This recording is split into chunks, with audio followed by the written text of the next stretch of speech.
আপনাদেরকে দেখে কিন্তু মনে হচ্ছে ইট ইজ বাংলাদেশ। সবাইকে অনুরোধ করবো একটু দাঁড়ায় কিংবদন্তি অভিনেত্রীকে দাঁড়ায় সম্মান জানানোর জন্য প্লিজ। কিংবদন্তি অভিনেত্রী ববিতা আপা আজীবন সম্মাননা পাচ্ছেন আনন্দমেলা থেকে।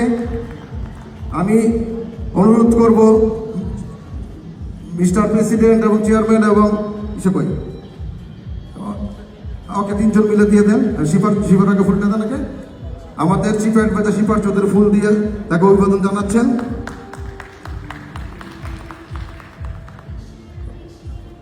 এবং লাইফ টাইম অ্যাচিভমেন্ট আজীবন সম্মাননা ববিতা আপাকে পাচ্ছেন। এবং মোয়াজ্জেম চৌধুরী ভাইকে বলবো আপনি উত্তরে এটা পড়াই দেওয়ার জন্য, উত্তরে এটা আমাকে পড়াই দেন।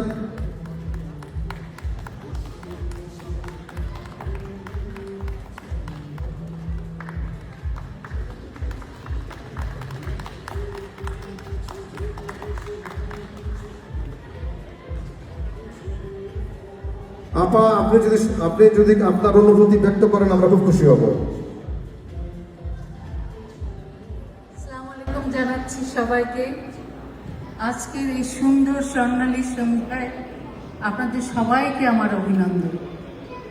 আমি এর আগে অনেকবার এসেছি, কিন্তু আজকে এই বিশেষ নেবার জন্য চলে এসেছি আপনাদের কাছে। আপনাদেরকে দেখে কিন্তু মনে হচ্ছে ইট ইজ বাংলাদেশ। খুব ভালো লাগছে, কি যে ভালো লাগছে। আমি আপনাদের ভালোবাসায় ববিতা হতে পেরেছি। আজকে যাই অর্জন করেছি সব আপনাদের ভালোবাসায়। আমি কি বলবো, আমি সব হারিয়ে ফেলেছি কথা। যাই হোক, বেশি কথা না বলে সুন্দর অনুষ্ঠান।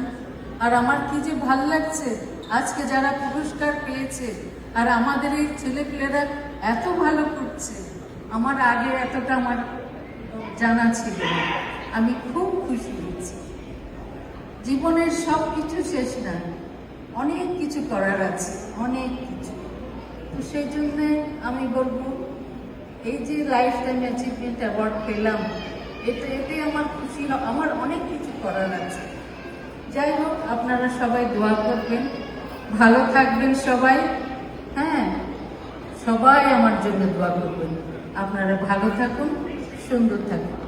আর আপনারা এত সুন্দর অ্যারেঞ্জমেন্ট করেছেন আনন্দ মেলাকে, আমার অনেক অনেক অনেক অনেক